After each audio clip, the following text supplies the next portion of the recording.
Assalamualaikum warahmatullahi wabarakatuh.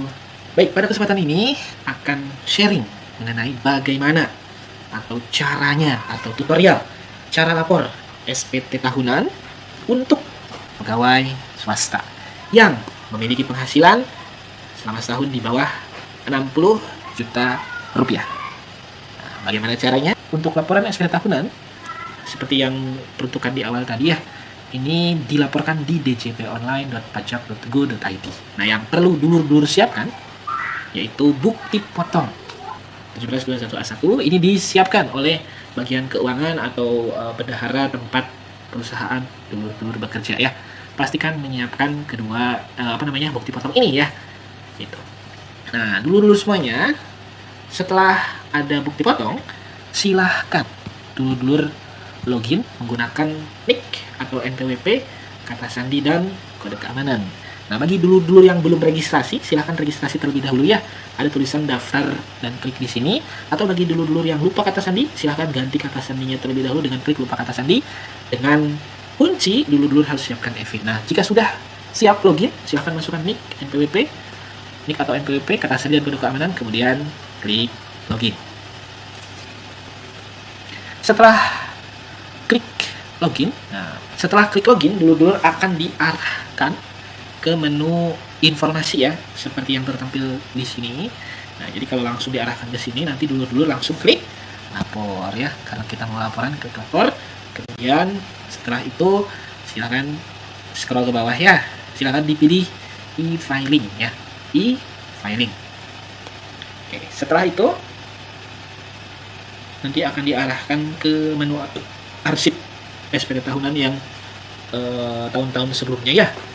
Di sini akan muncul riwayat laporan SPT tahunan dulur-dulur dari awal sampai akhir ya, yang melalui DJP online.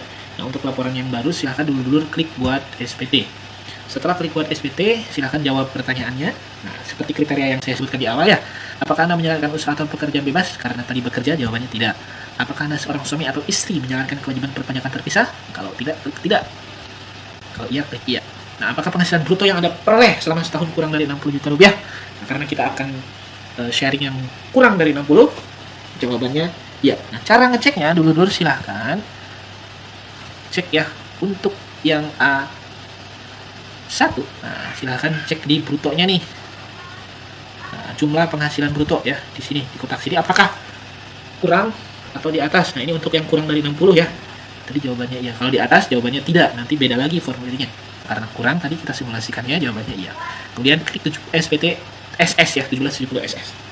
Nah, setelah diklik, silakan dulur-dulur pilih tahun pajak yang mau dilaporkannya. Ini tahun 2023 normal. Nah, kebetulan ini kalau yang normal sudah dilaporkan, ternyata ada yang salah dan mau dibetulkan. Ini pilih pembetulan ke-1. Dan kalau pembetulan ke-1 masih salah, mau dibetulkan lagi pembetulan kedua dan seterusnya ya. Nah, karena ini pertama kali, silahkan klik normal, kemudian klik selanjutnya. Nah, setelah itu dulur-dulur akan diarahkan ke menu seperti ini. Nah, pajak penghasilan ya, nomor 1, penghasilan bruto sehubungan dengan pekerjaan dan penghasilan neto dalam negeri. Ini dipindahkan. Nah, untuk yang A1 itu dari sini, dari nomor 8 ini ya, jumlah penghasilan bruto. Nah, di kotak ini silahkan pindahkan ke tadi ya, jumlah penghasilan bruto. Nah, jumlah penghasilan bruto selama setahunnya adalah 50 juta. Oke. Nah, selanjutnya untuk pengurangan, nah silahkan untuk yang A1 ini ada di nomor 11 ini ya, jumlah pengurangan ya. Di kotak di sini ada angka, silahkan pindahkan. Pengurangan. Nah, misal di kotak yang tadi adalah jumlahnya 2.800.000 rupiah. Oke. Nah, setelah itu penghasilan tidak kena pajak. Nah, ini disesuaikan dengan status dulur-dulur. Apakah belum menikah dan belum ada tanggungan? Apakah sudah menikah dan sudah ada tanggungan? Berapa orangnya? Nah, silahkan disesuaikan.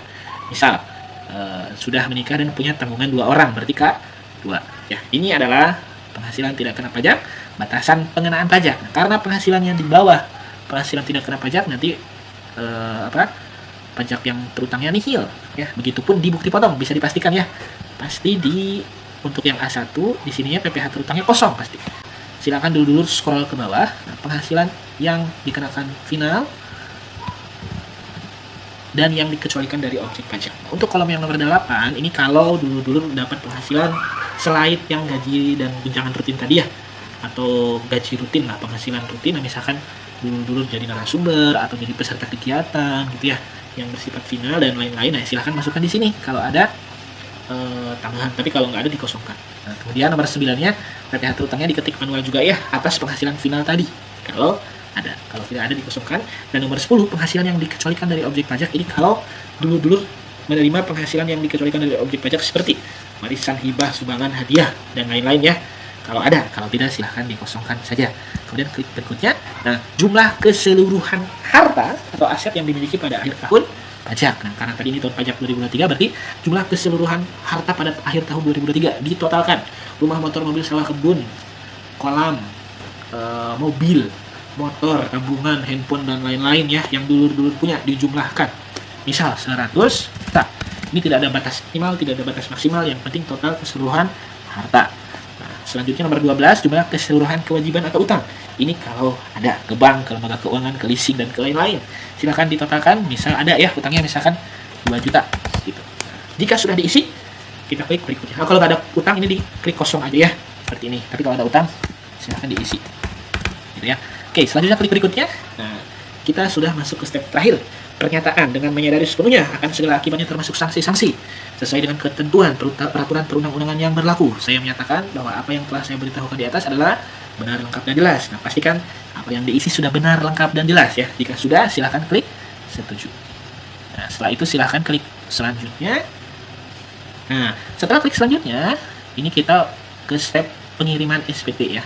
Nah, silahkan scroll ke bawah, ini SPT Anda.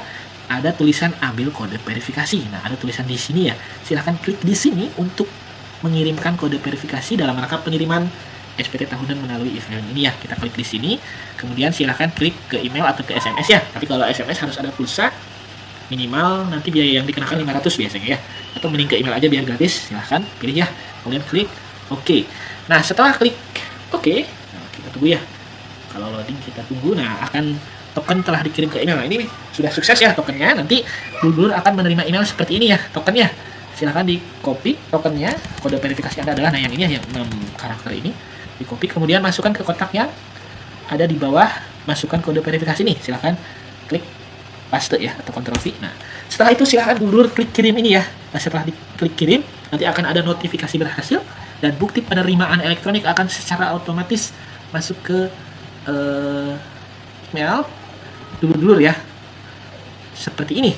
Ini contohnya saja ya, tahun pajaknya 2023 atau sesuai dengan yang dulur-dulur laporkannya.